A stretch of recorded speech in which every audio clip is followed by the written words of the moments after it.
आज हम लोग एक अध्याय को पढ़ने वाले हैं सोशियोलॉजी का, जिसमें पहला बुक है और पहला बुक जिसका नाम है भारतीय समाज, और इसमें पहला अध्याय जिसका नाम है भारतीय समाज एक परिचय। इसमें हम लोग सारा का सारा शॉर्ट टाइप का क्वेश्चन को पढ़ चुके थे। अब शॉर्ट के बाद हम लोग इसमें लघु उत्तरीय प्रश्नों को देखेंगे, और लघु उत्तरीय प्रश्न में हम लोगों का क्वेश्चन नंबर 1 है। और क्वेश्चन नंबर 1 जिसमें हम लोगों से पूछा जा रहा है राष्ट्रवाद क्या है, और राष्ट्र की परिभाषा दीजिए। ठीक है, राष्ट्रवाद क्या है सबसे पहले हम लोगों से ये पूछा जा रहा है, और उसके बाद फिर राष्ट्र क्या है इसकी परिभाषा भी हम लोगों से पूछा जा रहा है। तो यदि हम लोग देखें तो क्वेश्चन नंबर 1 का आंसर कि जॉन एच रेनल्ड, ठीक है, इनके द्वारा कहना है कि इनका मत है कि राष्ट्रवाद संभवतः एक ऐसे विचार का सिद्धांत है जिसके लिए आज भी मानव समाज अपने प्राण निछावर करने को सिद्ध करता है। देखिए, यदि हम लोग देखें आज भी हमारे समाज में तो ऐसे बहुत सारे लोग हैं जो अपने देश के लिए अपनी जान देने के लिए भी तैयार हो जाते हैं। ये बात जॉन एच रेनल्ड भी कहते हैं। साथ ही वो बताते हैं कि राष्ट्र के अतिरिक्त अन्य कोई सिद्धांत या शक्ति किसी एक देश के निवासी को रोमांचित नहीं कर पाती, और राष्ट्रीय भावना या चेतना को छोड़कर दूसरा कोई विचार एक देश के निवासियों को प्रेरणा एवं जीवनदान प्रदान नहीं कर पाता। रेनल्ड भाई साहब कहते हैं कि यदि हम लोग देश का सिद्धांत को बात करें या राष्ट्र का सिद्धांत का बात करें, तो देश में रहने वाले या राष्ट्र में रहने वाले ऐसे कोई भी निवासी है नहीं जिसको राष्ट्र की भावना से ज़्यादा रोमांचित कर सकता है। कहने का मतलब यह है कि वो राष्ट्र के लिए वो सब कुछ कर सकता है। ठीक है, राष्ट्र के लिए काम करना है उसको बहुत अच्छा लगता है। ऐसे लोग बहुत है अभी भी हमारे समाज में। साथ ही साथ कह रहा है कि राष्ट्र की भावना को छोड़ करके कोई ऐसा विचार है ही नहीं जो लोगों को क्या कर सकता है कि प्रेरणा और जीवनदान प्रदान कर सकता है। साथ ही साथ यदि हम लोग राष्ट्र का यदि परिभाषा को देखें तो बहुत सारे लोगों ने अपने अपने अनुसार जो है राष्ट्र को परिभाषित किया है, परंतु यहाँ पर यदि हम लोग रेनल्ड भाई साहब के अनुसार देखें तो वो कहते हैं कि राष्ट्र को अनेक विद्वानों ने निम्न प्रकार से परिभाषित किया है। देखो, अलग अलग वैज्ञानिकों ने या अलग अलग समाजशास्त्रियों ने या अलग अलग हम लोग नागरिक शास्त्री को देखिए कि वो लोग अलग अलग प्रकार से राष्ट्र को परिभाषित किया है। लेकिन यदि हम लोग वर्गेस के अनुसार यदि देखें, वर्गेस एक समाजशास्त्री है, उन्होंने किस प्रकार से राष्ट्र को परिभाषित किया है तो उनका कहना है कि वह जनसमूह जिसमें जातीय एकता हो और भौगोलिक एकता वाले प्रदेश में बसा हुआ हो राष्ट्र कहलाता है। तो वर्गेस भाई साहब कहते हैं कि वह समुदाय जिसमें जातीय एकता हो, मतलब समुदाय में क्या होना चाहिए, जातीय एकता होना चाहिए। चाहे जाति अलग अलग क्यों ना हो, उसमें एकता की भावना होनी चाहिए। ठीक है, यदि एकता की भावना है तो उसको हम लोग राष्ट्र कह सकते हैं। और साथ ही साथ भौगोलिक एकता वाले प्रदेश में बसा हुआ हो। भौगोलिक दृष्टि से यदि देखा जाए तो अलग अलग राज्य में बसा हो, चाहे या तो फिर अलग अलग भाषाएं बोलती हो, परंतु फिर भी उसमें क्या होना चाहिए, एकता होनी चाहिए। यदि ये सब पाया जाता है तो उसको हम लोग राष्ट्र कहेंगे। इस प्रकार से किसने परिभाषित किया तो वर्गेस नामक एक समाजशास्त्री ने। ठीक है, ठीक उसी प्रकार यदि हम लोग लीकॉक के अनुसार देखें, लीकॉक भी एक समाजशास्त्री है, उनका कहना है कि राष्ट्र से अभिप्राय एक जाति अथवा वंशगत विशेषताओं वाला मानव संगठन से।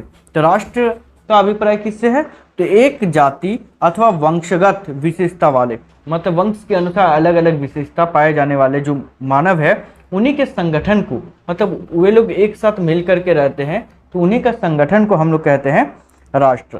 और इस प्रकार से किसने परिभाषित किया है तो लीकॉक ने इस प्रकार से परिभाषित किया है। ठीक है, आगे यदि हम लोग बात करें क्वेश्चन नंबर 2 पर, तो क्वेश्चन नंबर 2 हम लोगों से पूछा जा रहा है कि वर्ग का अर्थ और परिभाषा लिखिए। ठीक है, वर्ग का अर्थ क्या होता है और उसका परिभाषा क्या है, इसको हम लोगों से पूछा जा रहा है। तो यदि बात करें कि जब जन्म के अतिरिक्त समाज किसी भी आधार पर विभिन्न समूह में बट जाता है तो इस प्रकार के समूह को सामाजिक वर्ग कहा जाता है। देखो, इसमें हम लोगों को कहा जा रहा है कि जब जन्म के अतिरिक्त समाज किसी आधार पर विभिन्न समूह में बट जाता है तो इसी को हम लोग क्या कहते हैं, वर्ग कहते हैं। ठीक है, साथ ही साथ बताया जा रहा है कि इस प्रकार का विभाजन प्रत्येक समाज में पाया जाता है। और इस प्रकार का यदि हम लोग विभाजन का देखें कि जाति के आधार पर अलग अलग बटा हुआ रहना, तो ये हर एक जाति में या तो फिर हर एक समाज में पाया जाता है। साथ ही साथ कह रहा है कि कुछ भी हो, विभिन्न विचारों की परिभाषा से वर्ग की धारणा पर्याप्त स्पष्ट हो जाती है। देखो यहाँ पर कह रहा है कि कुछ भी हो, लेकिन अलग अलग जो समाजशास्त्री है इन्होंने अलग अलग प्रकार से वर्ग को, ये समुदाय को अलग अलग प्रकार से परिभाषित किया है, तो उसी के आधार पर हम लोगों को जो है ये समझ में भी आ जाती है। अब कैसे समझ में आती है, तो देखिए यहाँ पर मैकाइवर और पेज दो अलग अलग समाजशास्त्री है। इनका कहना है कि सामाजिक वर्ग एक समुदाय का कोई भाग है। तो इनके अनुसार सामाजिक वर्ग क्या है, तो समुदाय का ही कोई एक भाग है जो सामाजिक स्थिति के आधार पर शेष भागों को पृथक किया जा सकता है। जो सामाजिक आधार पर देखे ये क्या करता है कि बाकी अलग सामाजिक स्थिति के आधार पर यदि हम लोग देखें तो ये शेष भाग को क्या करती है, पृथक करती है। शेष भाग का मतलब जो बचा हुआ और भी भाग है उसको पृथक करती है, कहने का मतलब यह है कि उसको अलग करती है। ठीक है, ठीक उसी प्रकार और एक भाई साहब है जिसका नाम है आर्गबर्न। ठीक है, आर्गबर्न और दूसरा है नीमकॉफ। इन दोनों के द्वारा भी समाज को परिभाषित किया गया। इनका अनुसार यदि हम लोग बात करें तो सामाजिक वर्ग उन व्यक्तियों के समुदाय को कहते हैं जिनकी किसी समाज में सामाजिक स्थिति आवश्यक रूप से एक समान होती है। तो ये भाई साहब कहते हैं कि सामाजिक वर्ग उन व्यक्तियों के समुदाय को कहते हैं जिनकी किसी समाज में सामाजिक स्थिति आवश्यक रूप से क्या होता है, एक समान होता है। जब एक समान होता है तो उसी को हम लोग क्या कर सकते हैं, सामाजिक वर्ग कह सकते हैं। ये कह रहे हैं कि आर्गबर्न और नीमकॉफ के द्वारा, ठीक है, कहा जा रहा है ये वाला। आगे यदि हम लोग यहाँ पर बात करें तो यहाँ पर हम लोगों को बताया जा रहा है कि उपयुक्त परिभाषाओं से स्पष्ट होता है कि सामाजिक वर्ग जन्म के अतिरिक्त किसी भी आधार पर बना हुआ व्यक्तियों का ऐसा समूह है जो सामाजिक स्थिति में अन्य समूह से भिन्न है। देखो इन दोनों परिभाषाओं से हम लोगों को एक चीज तो स्पष्ट हो जा रहा है। क्या स्पष्ट हो रहा है कि सामाजिक वर्ग जन्म के अतिरिक्त किसी भी आधार पर बना हुआ व्यक्तियों का समूह है। ठीक है, मतलब ये जन्म पर ही लगभग फोकस्ड होता है या फिर बोल सकते हैं जन्म पर ही आधारित होता है, और ऐसा समूह है जो सामाजिक स्थिति में अन्य समूहों से भिन्न होता है। और सामाजिक स्थिति के आधार पर देखें तो अन्य समूह से क्या होता है, भिन्न होता है। साथ ही हम लोगों को बताया जा रहा है कि उदाहरण के लिए बात करें तो डॉक्टर वर्ग, धनी वर्ग, निर्धन वर्ग, शिक्षक वर्ग, श्रमिक वर्ग आदि, इन सभी को हम लोग क्या कह सकते हैं, इन सभी को हम लोग वर्ग कह सकते हैं। ठीक है, चलिए आगे यदि हम लोग क्वेश्चन नंबर 3 पर बात करें तो क्वेश्चन नंबर 3 हम लोगों से पूछा जा रहा है कि वर्ग व्यवस्था से क्या अभिप्राय है। वर्ग व्यवस्था से क्या अभिप्राय है, मतलब वर्ग व्यवस्था से आप क्या समझते हो। तो यदि वर्ग व्यवस्था का बात करें तो सामाजिक वर्ग सामाजिक स्तरीकरण का एक प्रकार है जो कि सबसे अधिक औद्योगिक समाजों में देखने को मिलता है। तो सामाजिक वर्ग क्या है, तो सामाजिक स्तरीकरण का ही एक प्रकार है। ठीक है, सामाजिक स्तरीकरण का एक ही प्रकार है बोल सकते हो, और इसमें क्या होता है कि सबसे अधिक औद्योगिक समाज में देखने को मिलता है।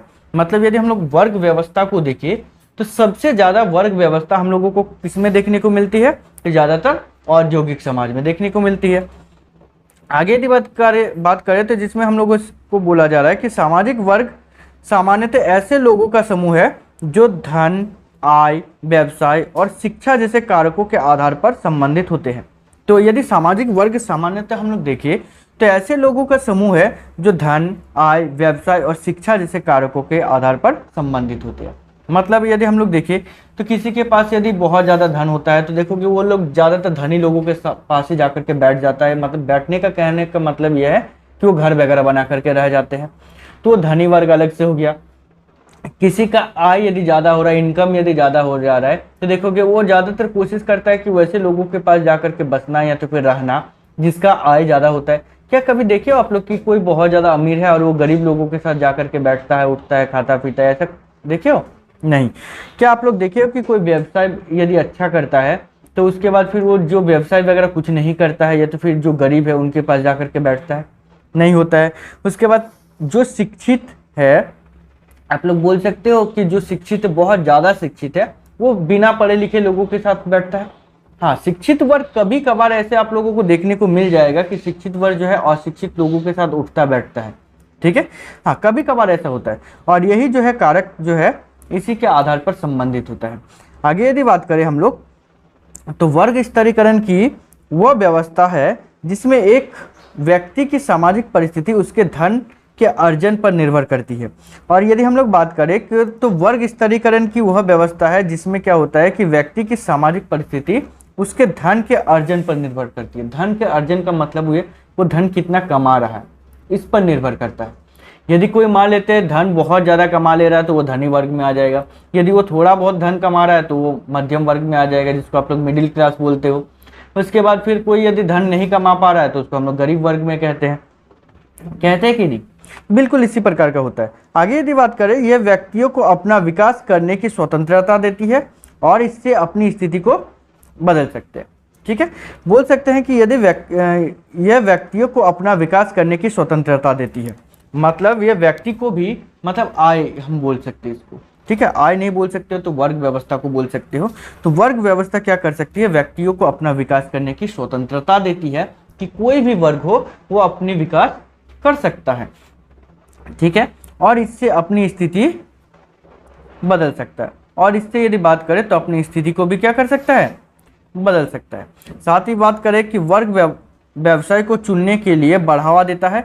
वर्ग की सदस्यता जाति की सदस्यता की भांति वंशानुगत नहीं होती है। देखिए यहाँ पर हम लोगों को बताया जा रहा है कि वर्ग व्यवसाय को चुनने के लिए बढ़ावा देता है। यदि हम लोग यहाँ पर वर्ग व्यवस्था को देखें तो वर्ग क्या करता है? व्यवसाय को चुनने को बढ़ावा देता है।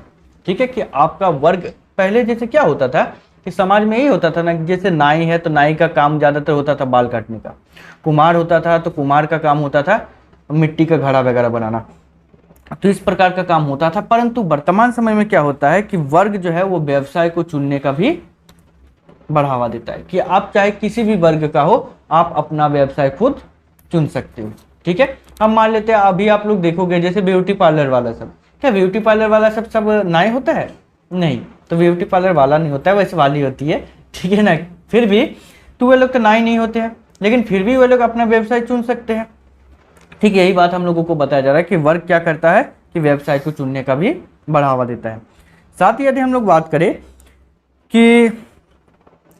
बात करें वर्ग की सदस्यता जाति की सदस्यता की भांति वंशानुगत नहीं होती है। और इसका यदि हम लोग वर्ग व्यवस्था को देखें तो वर्ग व्यवस्था जो है वो जाति व्यवस्था की तरह वंशानुगत नहीं होते हैं कि वंश के अनुसार ये चलता रहेगा, ऐसा बिल्कुल नहीं। मान लेते हैं कि कोई एक शिक्षक है और शिक्षक का बेटा, मान लेते हैं उसको यदि कुछ बाल काटने का यदि ज़्यादा शौक चढ़ेगा तो फिर बाल काट सकता है, वो नाई जैसा काम कर सकता है। अब उसका बेटा, मान लेते हैं उसका भी जब बेटा होगा, अब उसको मन करेगा कि नहीं हमको ज़्यादातर लड़ाई वगैरह करना पसंद है, तो क्षत्रिय वाला काम करेगा। ठीक है, तो ऐसा नहीं होता है। हम लोग बोल सकते हैं कि वर्ग जो है वो अलग अलग हो सकता है।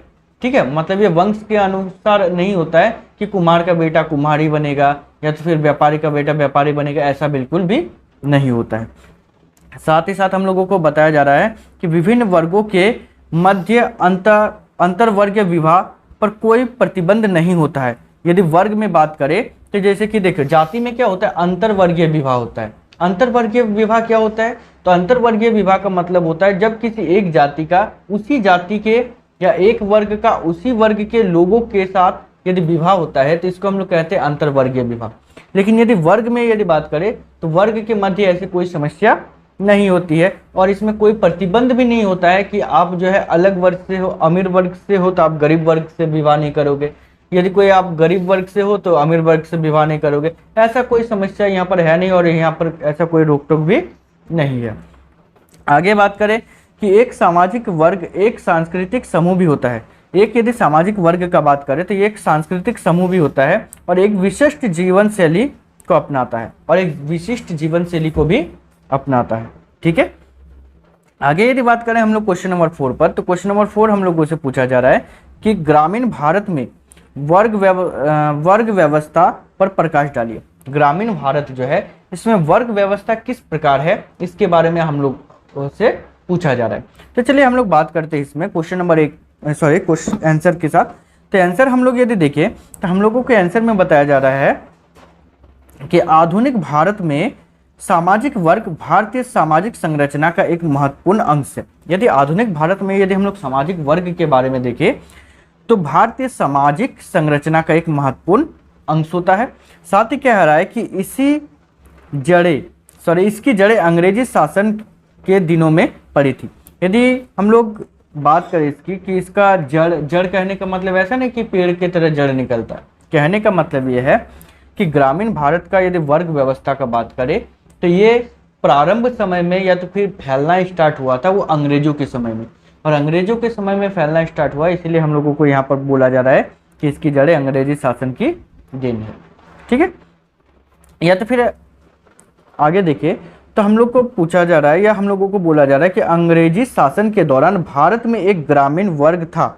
अंग्रेजी शासन के समय यदि देखिए तो भारत में एक ग्रामीण वर्ग था जो कृषि पर निर्भर करता था, और जो ग्रामीण था भारत में उस टाइम वो कृषि पर निर्भर था, मतलब वो कृषि काम करते थे।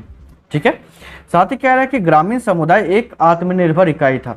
यदि ग्रामीण समुदाय का बात करें तो ये लोग आत्मनिर्भर इकाई था। कहने का मतलब आत्मनिर्भर का मतलब क्या होता है, तो आत्मनिर्भर का यदि बात करें तो आत्मनिर्भर का मतलब होता है कि वह व्यक्ति जो किसी काम के लिए या किसी वस्तु के लिए सिर्फ खुद पर ही निर्भर रहता है, तो उसको कहा जाता है आत्मनिर्भर।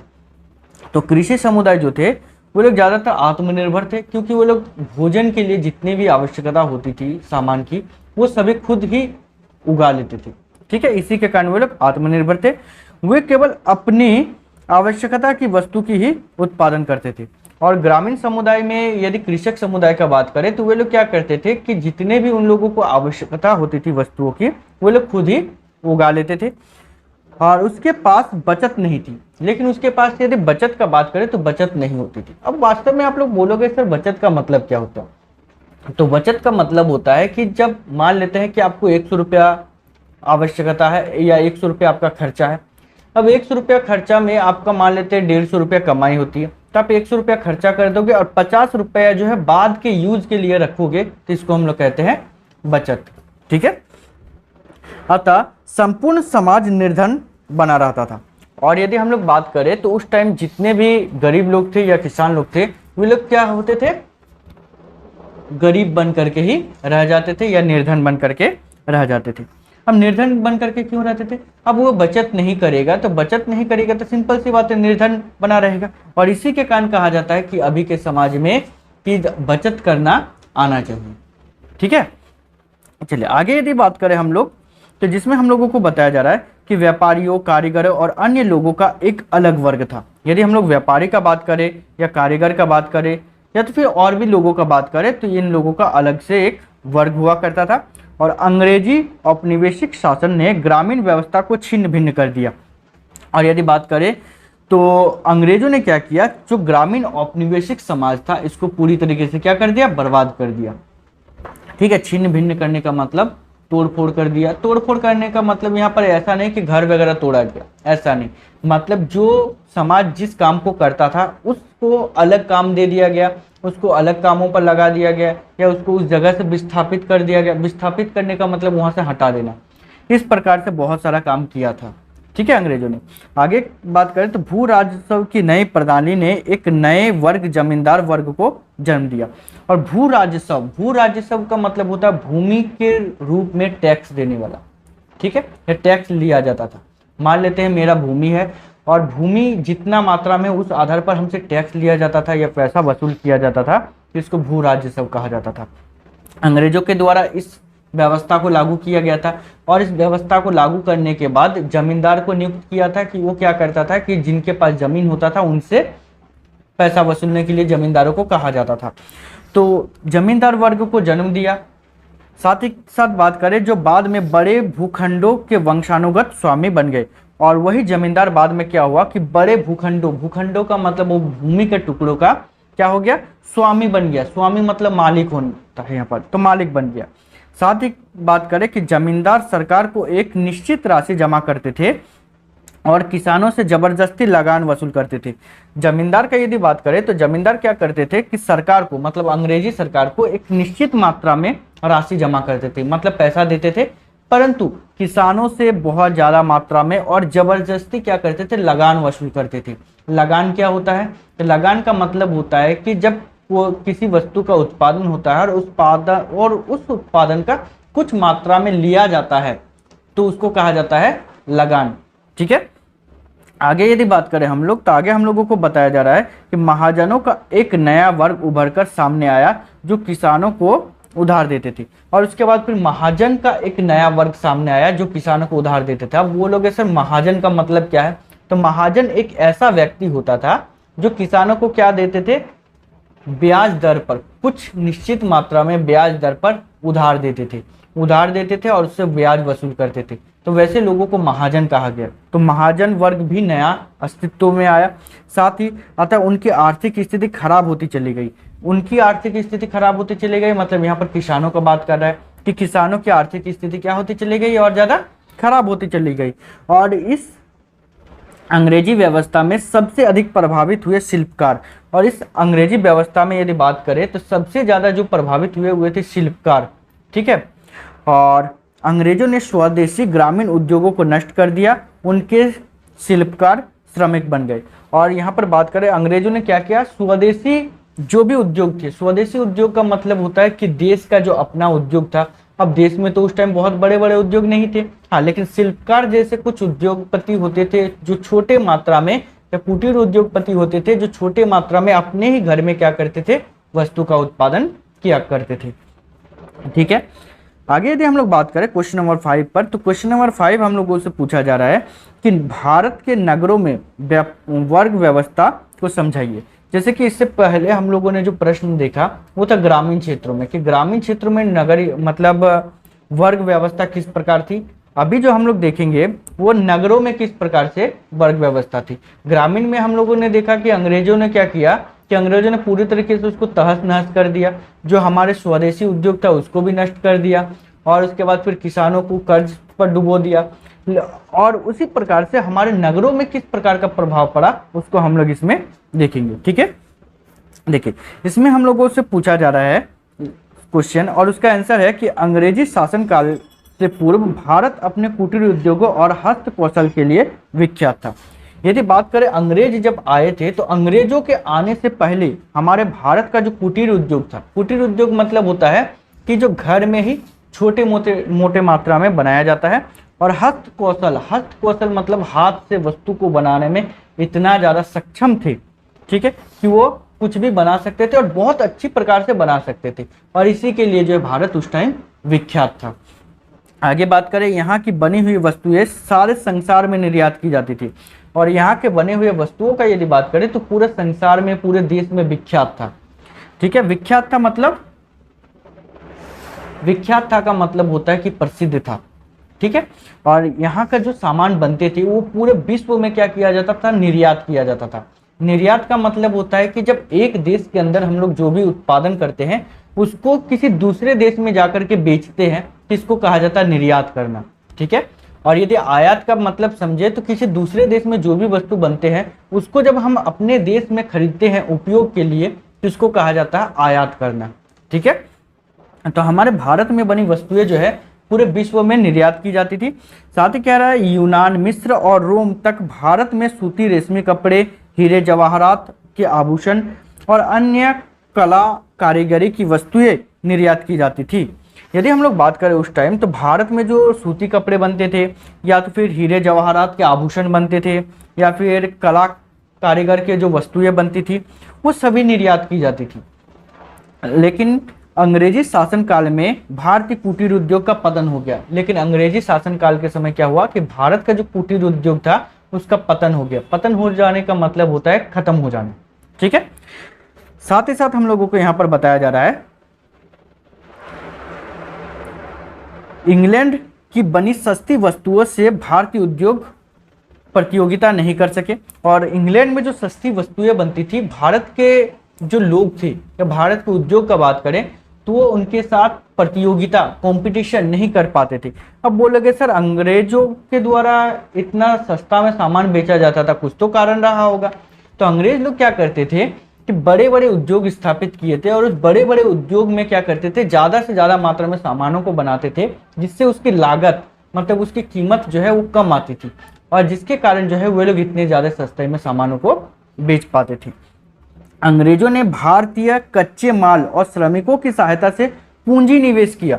अंग्रेजों ने क्या किया कि भारतीय लोगों के द्वारा ही या भारत के लोगों के श्रमिक की सहायता से क्या किया, पूंजी निवेश किया।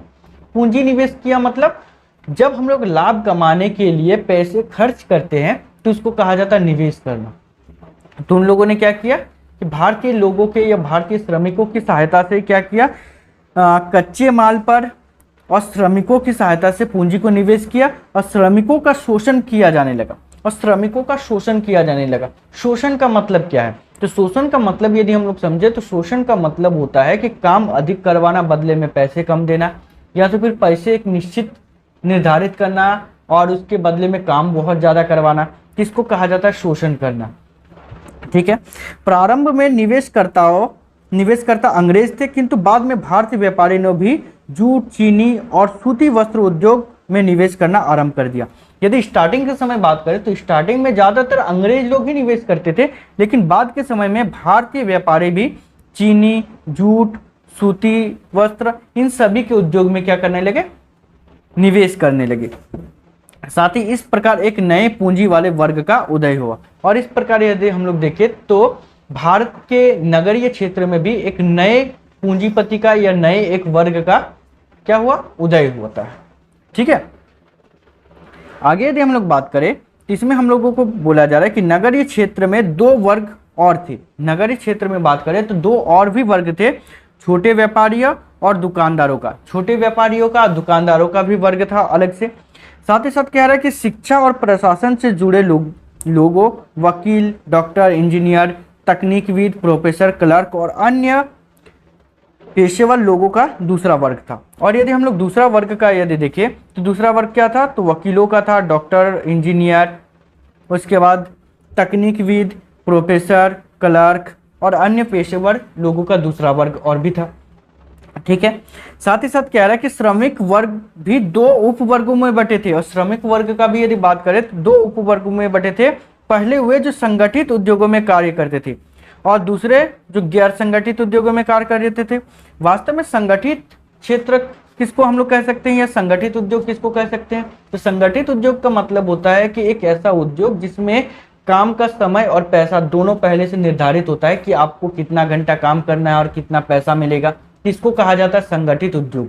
दूसरा होता है असंगठित उद्योग, मतलब हो गया कि वैसा उद्योग जिसमें काम का समय के साथ वेतन, मतलब कितना आपको पैसा मिलेगा, ये निर्धारित नहीं होता है। इसको कहा जाता है असंगठित उद्योग। जैसे कि मान लेते हैं असंगठित उद्योग में आपको पहले बोला जाएगा कि 8 घंटा काम कीजिए और 8 घंटा के काम के आधार पर आपको 300 रुपया दिहाड़ी मिलेगा, मतलब हर दिन आपको 300 रुपया मिलेगा। परंतु काम यदि ज़्यादा है तो उस दिन आपको 8 घंटा की जगह 10 घंटा, 12 घंटा काम करवाया जाएगा और बदले में आपको 300 रुपया ही दिया जाता है। तो इसको हम लोग कहते हैं असंगठित उद्योग। ठीक है। या गैर संगठित उद्योग भी इसको कहा जाता है। आगे यदि बात करें तो इसमें हम लोगों को बताया जा रहा है कि स्वतंत्र भारत में नगरों के मध्यम वर्ग गांव के समृद्ध लोगों को अपने से सम्मिलित करता जा रहा है। यदि स्वतंत्र भारत में यदि बात करें तो नगरों के माध्यम से वर्ग गांव में समृद्ध लोगों को अपनी ओर सम्मिलित करता जा रहा है। साथ ही कह रहा है कि श्रमिकों में उतनी चेतना नहीं है जितनी स्वतंत्रता पूर्व थी। देखो कह रहा है कि पहले लोगों में चेतना जितनी थी ना, मतलब अंग्रेजों के समय, अभी उतना ज़्यादा चेतना है नहीं। ठीक है। कुल मिलाकर हम कह सकते हैं कि नगरों में धनी वर्ग, श्रमिक वर्ग, मध्यम वर्ग में समाज बटा हुआ था। और यदि हम लोग कुल मिलाकर के बात करें तो नगरों में क्या था? तो नगरों में धनी वर्ग, श्रमिक वर्ग, मध्यम वर्ग में समाज क्या हुआ था? बटा हुआ था। ठीक है। क्वेश्चन नंबर 6 पर बात करें तो क्वेश्चन नंबर 6 हम लोगों से पूछा जा रहा है कि समुदाय से क्या आशय है? समुदाय का क्या आशय है, क्या मतलब होता है कि समुदाय का मतलब आप क्या समझते हो? साथ ही समुदाय की परिभाषा व आवश्यक तत्व लिखिए। समुदाय की परिभाषा भी देना है और समुदाय से जुड़े हुए कुछ भी आवश्यक तत्व यदि है तो वो भी हम लोगों को पूछा जा रहा है। तो यदि हम लोग बात करें समुदाय का अंग्रेजी रूपांतरण, यह शब्द कम्युनिटी से बना है। कम्युनिटी दो लैटिन शब्दों से बना है। पहला तो कोम, जिसका शाब्दिक अर्थ होता है एक साथ, और दूसरा है म्यूनस। तो म्यूनिस का मतलब होता अर्थ है सेवा करना। ठीक है। तो कम्युनिस्ट या कम्युनिटी से बना है। तो पहला कम, जिसका अर्थ होता है एक साथ, और म्यूनिस का मतलब होता है सेवा करना। ठीक है। इस प्रकार यदि हम लोग एक शब्द का पूरा सटीक अर्थ को समझे, इसका मतलब होता है एक साथ में सेवा करना। ठीक है। चलिए अब यदि हम लोग बात करें इसका परिभाषा पर, तो मैकाइवर और पेज के अनुसार यदि बात करें तो मैकाइवर और पेज के अनुसार जब किसी छोटे या बड़े समूह के सदस्य साथ साथ इस प्रकार रहते हैं कि वे किसी विशेष हित में भागीदार ना होकर सामान्य जीवन की मूलभूत दशाओं या स्थितियों में भाग लेते हैं, तो ऐसे समूह को हम लोग समुदाय कहते हैं। मतलब मैकाइवर और पेज कहते हैं कि हम लोग सदस्य एक साथ रहेंगे और एक साथ रहने के साथ साथ उनके हित में, मतलब उनके अच्छे कामों में ही सिर्फ उसके भागीदार ना बन करके हम लोग उसके जीवन की मूलभूत दशाओं में, चाहे गरीबी हो या अमीरी हो या तो फिर सुख हो या दुख हो, चाहे कुछ भी ऐसी स्थिति हो, उन सभी में हम लोग भाग लेते हैं, तो इसको कहा जाता है समुदाय। ठीक है, आगे यदि हम लोग बात करें इसके समुदाय के आवश्यक तत्वों पर कि समुदाय के आवश्यक तत्व क्या है, तो समुदाय के आवश्यक तत्व है व्यक्तियों का समूह, निश्चित भूभाग और सामुदायिक भावना। ये तीनों जो है इसके आवश्यक तत्व है। ठीक है, चलिए अब क्वेश्चन नंबर यदि हम लोग 7 पर बात करें, तो क्वेश्चन नंबर 7 हम लोगों से पूछा जा रहा है कि सामाजिक जनांकिकी से आप क्या समझते हैं, स्पष्ट करें। सामाजिक जनांकिकी का मतलब क्या होता है, कि इसको आप लोगों को स्पष्ट करने के लिए बोला गया है। तो सामाजिक जनांकिकी एक बहुआयामी अवधारणा है जो वैज्ञानिक दृष्टि से जनांकिकी संरचना, जनांकिकीय प्रक्रिया तथा इसके सामाजिक पक्षों का अध्ययन करता है। तो यहाँ पर हम लोगों को बताया जा रहा है कि सामाजिक जनांकिकी क्या है, तो एक बहुआयामी अवधारणा है। ठीक है, जो वैज्ञानिक दृष्टि से यदि देखा जाए तो जनांकिकी संरचना, जनांकिकीय प्रक्रिया और तथा इसके सामाजिक पक्षों का अध्ययन इसमें किया जाता है। साथ ही यह इस बात का अध्ययन करता है कि जनसंख्या संबंधी विशेषता किस तरह सामाजिक, सांस्कृतिक और आर्थिक व्यवस्था को प्रभावित करती है। और इसमें हम लोगों का इस बात का भी अध्ययन किया जाता है कि जनसंख्या संबंधी विशेषता का यदि हम लोग बात करें तो ये किस तरह से सामाजिक, सांस्कृतिक और आर्थिक व्यवस्था को प्रभावित करती है तथा उससे प्रभावित भी होती है। ऐसा नहीं कि सिर्फ उससे प्रभावित करती है, प्रभावित भी होती है। तो इसी को हम लोग कह सकते हैं सामाजिक जनांकिकी। ठीक है, चलिए आगे यदि हम लोग बात करें क्वेश्चन नंबर 8 पर, तो क्वेश्चन नंबर 8 हम लोग से पूछा जा रहा है कि भारत में लैंगिक विषमता के प्रमुख आधारों का उल्लेख करें। तो भारत में जो लैंगिक विषमता है, मतलब लिंग के आधार पर अभी भी असमानता है, तो इसके प्रमुख आधारों का उल्लेख करें कि किस आधार पर अभी भी हम लोग बोल सकते हैं कि समाज में विषमता है लिंग के आधार पर। तो यहाँ पर हम लोग इसका आंसर को देखेंगे। इसका आंसर में हम लोगों को दिया गया है कि लिंग भेद सामाजिक स्तरीकरण का एक प्रमुख आधार है। लिंग भेद पर आधारित सामाजिक स्तरीकरण के कारण नारीवादी से संबंधित कई दृष्टिकोण प्रस्तुत करते हैं। देखो यहाँ पर कह रहा है कि लिंग भेद सामाजिक स्तरीकरण का एक प्रमुख आधार है। यदि हम लोग बात करें तो लिंग भेद पर आधारित सामाजिक स्तरीकरण के कारण नारीवाद से संबंधित कई दृष्टिकोण प्रस्तुत करते हैं। मतलब नारीवाद से संबंधित बहुत सारे बातों को बताते हैं। अब क्या क्या, तो कह रहा है कि जैसे आमूल परिवर्तनवादी, नारीवादी, समाजवादी नारीवाद तथा उदारवाद नारीवाद, कुछ अन्य सिद्धांतों के आधार पर भी लिंग भेदभाव विश्लेषण किया जाता है। भारतवर्ष में पितृसत्तात्मक परिवार व्यवस्था इसका मुख्य कारण है। तो यहाँ पर यदि हम लोग बात करें तो यहाँ पर हम लोगों को बताया जा रहा है कि बहुत सारे कारण हैं जिसके कारण आज भी लिंग भेद होता आ रहा है, कि महिलाओं को थोड़ा कम अधिकार, पुरुषों को थोड़ा अधिक अधिकार। तो इसके पीछे यदि बात करें तो आमूल परिवर्तनवादी है, नारीवादी है, समाजवादी है, उदारवादी है, ऐसे स्थिति है। साथ ही साथ इससे भी यदि बड़ा एक कारण हम लोग देखें जिसके कारण आज हम लोग लिंग भेद देख पा रहे हैं, तो उसके लिए सबसे बड़ा कारण यह है, वो है पितृसत्तात्मक परिवार। ये वास्तव में पितृसत्तात्मक परिवार होता क्या है? तो पितृसत्तात्मक परिवार का मतलब होता है कि एक ऐसा परिवार जिसमें पिता को जो है घर का मुखिया माना जाता है या परिवार का मुखिया माना जाता है। साथ ही परिवार को में जो है पुरुषों को स्त्रियों की तुलना में थोड़ा ज़्यादा अधिकार मिलता है। तो यही जो है लिंग भेद का सबसे बड़ा कारण यह है। यदि परिवार में ही यदि पुरुषों को और स्त्रियों को दोनों को समान समान अधिकार दिया जाएगा तो शायद ये लिंग भेद जो है पूरी तरीके से समाप्त हो सकती है। ठीक है, क्वेश्चन नंबर 9 पर यदि बात करें तो क्वेश्चन नंबर 9 हम लोगों से पूछा जाए, राष्ट्रवाद की अवधारणा को स्पष्ट करें। कि राष्ट्रवाद से आप क्या समझते हैं, इसको आप लोगों को स्पष्ट रूप से बताना है एक तरीके से। ठीक है, राष्ट्रवाद का अर्थ होता है राष्ट्र के लोगों में राष्ट्र प्रेम, राष्ट्र सम्मान एवं राष्ट्रीयता की भावना जगाना। यदि हम लोग बात करें राष्ट्रवाद की अवधारणा का, राष्ट्रवाद का विचार का मतलब क्या है, तो इसका सिंपल सा मतलब है राष्ट्र के लोगों में राष्ट्र प्रेम की भावना जगाना, राष्ट्र सम्मान एवं राष्ट्रीयता की भावना को जगाना। ठीक है, ये जो है राष्ट्रवाद का अर्थ होता है, आप लोग बोल सकते हो। आगे कह रहे हैं कि दरअसल एक राष्ट्र में विभिन्न जाति, धर्म, संप्रदाय के लोग होते हैं। इन विभिन्न निर्जातीय समूह के बीच की भावनात्मक सूत्र को लाना ताकि उसके बंद कर एक राष्ट्र के हो जाए और क्षेत्रीय प्रांतीय उद्देश्यों के ऊपर उद्देश्यों और हितों को महत्व दे। देखो यहाँ पर हम लोगों को बताया जा रहा है, यदि सिंपल अर्थ में इसको समझे तो सिंपल अर्थ में हम लोगों को बताया जा रहा है कि जितना भी धर्म के आधार पर भेदभाव वगैरह है, तो राष्ट्रवाद कहता है कि हम लोगों को वो सब चीज सभी छोड़ करके क्या करना चाहिए, सभी जाति धर्म को एक साथ लाना है ताकि वो एक ही सूत्र में बंध सके और वो देश के हित के बारे में ज्यादातर सोचे। नहीं तो अभी ज्यादातर होता क्या है समस्या कि लोग अपने जाति, ये मेरा जाति, वो मेरा जाति, इसके चक्कर में वो आपस में ही लड़ जाते हैं। लेकिन राष्ट्रवाद कहता है कि हम लोग इस जातिवाद को ही हटा करके सभी को एक सूत्र में ला दे ताकि वो देश के हित के बारे में सोचे। ऐसा नहीं कि हाँ अपने जाति का हित के बारे में सोचेंगे, वो अपने जाति के हित के बारे में सोचेंगे। ठीक है, साफ शब्दों में कहे तो राष्ट्रवाद का अर्थ है एक झंडे के नीचे आना, राष्ट्रीयता की भावना से ओतप्रोत होना। यहाँ पर कहने का मतलब यह है कि यदि सिंपल शब्द में समझे तो एक ही झंडे के नीचे आना, कहने का मतलब ऐसा नहीं कि बहुत बड़ा झंडा बनाना है उसी के नीचे सबको आ जाना, ऐसा बिल्कुल नहीं कह रहा है। यहाँ पर कहने का मतलब यह है कि एक ही देश के झंडे के नीचे आकर के हम लोगों को क्या करना है, राष्ट्र की भावना को बढ़ावा देना है। ठीक है, क्वेश्चन नंबर 10 पर यदि बात करें तो क्वेश्चन नंबर 10 हम लोगों को पूछा जा रहा है कि राष्ट्रवाद के विकास में मुस्लिम सुधार आंदोलन की व्याख्या करें।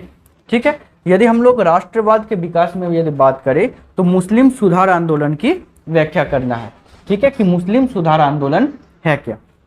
तो भारतवर्ष में मुस्लिम समुदाय के सुधार आंदोलन तथा राष्ट्रवाद निर्माण की प्रक्रिया में सैयद अहमद आदि कुछ महापुरुषों ने योगदान उल्लेखनीय है। यदि हम लोग भारतवर्ष में मुस्लिम समुदाय के सुधार आंदोलन का यदि बात करें तो राष्ट्रवाद निर्माण की प्रक्रिया में सैयद अहमद जैसे कुछ महापुरुष हैं जिनका योगदान बहुत ज्यादा महत्वपूर्ण रहा है।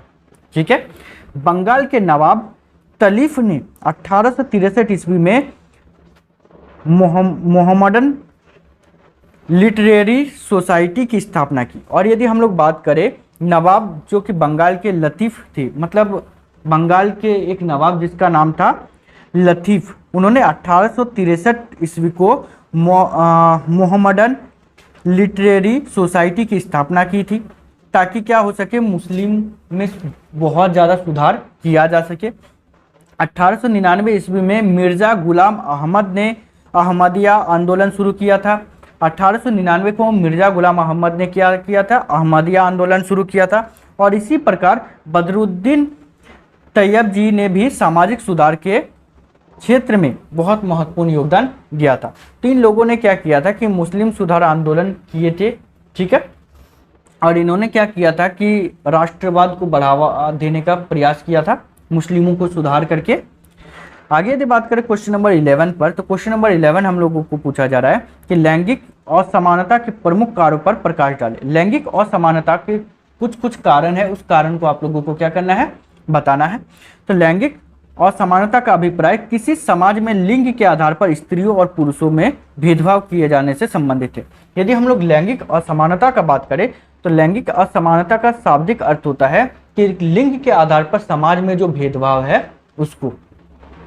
ठीक है, तो यदि हम लोग बात करें तो इसमें हम लोगों को बताया जा रहा है कि विस्तृत अर्थों में लैंगिक असमानता का तात्पर्य उन सामाजिक मूल्यों और मापदंडों से है जो सांस्कृतिक आधार पर स्त्रियों व पुरुषों में किसी एक दूसरे को तुलना से अधिक महत्वपूर्ण मानते हुए वैवाहिक, पारिवारिक, सामाजिक तथा आर्थिक क्षेत्र में अधिक अधिकार देते हैं। यदि हम लोग इसको विस्तृत रूप से जाने तो यहाँ पर लिंग के आधार पर पूरे परिवार में यदि बात करें तो ये आप वैवाहिक में बात करें या समाज में बात करें या आर्थिक क्षेत्र में बात करें तो पुरुषों को या स्त्रियों को दोनों में से किसी एक को अधिक से अधिक बढ़ावा दे देना होता है। ठीक है, आगे यदि हम लोग बारों को समझते हैं जिसमें हम लोगों को पूछा जा रहा है कि भारत में उपनिवेशवाद की दो प्रमुख विशेषताओं का उल्लेख करना है। ठीक है, कि भारत में जो उपनिवेशवाद फैला था या अंग्रेजों ने जब गुलाम बनाया था या भारत में बोल सकते हो अंग्रेजों ने जब अपना अधिकार जमाया था तो इसकी क्या क्या विशेषताएं थी इसके बारे में आप लोगों को बताना है 2 ठो। तो यहाँ पर हम लोगों को बताया जा रहा है कि कालक्रम में पश्चिमी दुनिया और खासकर यूरोप औद्योगिक क्रांति एवं वैज्ञानिक तरक्की के बल पर काफ़ी विकसित हुए। यदि हम लोग बात करें पश्चिमी दुनिया, खासकर यूरोप में ही कुछ कुछ देश जो भारत में आए थे, भारत को अपना गुलाम बनाया था मिल करके, तो वे देश जो है काफ़ी विकसित हुए और तथा अफ्रीका एवं एशिया के देश काफ़ी पीछे रह गए। अब सिंपल सी बात है, कोई देश किसी देश पर कब्जा करके जब उसको लूटेगा तो वो देश कमजोर बनता रहेगा, और जो देश लूट रहा है तो वो लूटने वाला देश काफ़ी विकसित होता जाएगा। तो इसी प्रकार से यदि हम बात करें तो यूरोपीय देश धीरे धीरे विकसित करता होता चला गया, और एशिया और अफ्रीका के अधिकांश देश जो है वो धीरे धीरे पिछड़ते रह गए। अपने श्रेष्ठ सैन्य बल के आधार पर यूरोप के देश जैसे इंग्लैंड, जर्मनी, फ्रांस एवं पुर्तगाल आदि अफ्रीकी एवं एशिया के देशों पर अपने शासन कायम करने में सफल रहे। यदि हम लोग बात करें तो इंग्लैंड, जर्मनी, फ्रांस, पुर्तगाल आदि कुछ ऐसे देश थे जो अपने सैन्य बल के आधार पर, मतलब अपनी सेना के ताकत के आधार पर क्या किए कि उपनिवेशवाद या तो फिर बहुत सारे देशों में अपना सत्ता कायम करने में, अपने शासन कायम करने में सफल रही। साथ ही साथ यदि हम लोग बात करें, यहाँ पर कह रहा है कि उस विस्तारवादी प्रवृत्ति को ही उपनिवेशवाद की संज्ञा दी जाती है, और इसी विस्तारवादी प्रवृत्ति को ही उपनिवेशवाद का संज्ञा दी जाती है। कहने का मतलब यह है कि विस्तारवादी यहाँ पर क्या कह रहा है, तो विस्तारवादी का मतलब यहाँ पर हम लोग समझे तो विस्तारवादी का मतलब होता है कि अपने देश में तो शासन है ही, साथ ही साथ अपना देश का शासन किसी दूसरे देश में भी शासन स्थापित करना, मतलब अपने देश को एक तरीके से बड़ा करना ही, इसको हम लोग विस्तारवादी प्रवृत्ति कहते हैं। ठीक है, तो इसी को उपनिवेशवाद की संज्ञा दी गई है, या इसी को हम लोग उपनिवेशवाद कहेंगे। ठीक है, किस प्रकार से हम लोगों का जितना भी दीर्घ प्रश्न था या तो फिर लघु प्रश्न था ना, तो जितने भी हम लोगों का इसमें लघु प्रश्न था, ये सभी लघु प्रश्न हम लोगों का खत्म हो जाती है, और इसके बाद फिर हम लोगों का बचा है दीर्घ प्रश्न, जो कि हम लोग इसके बाद वाला क्लास में देखेंगे। ठीक है, थैंक यू।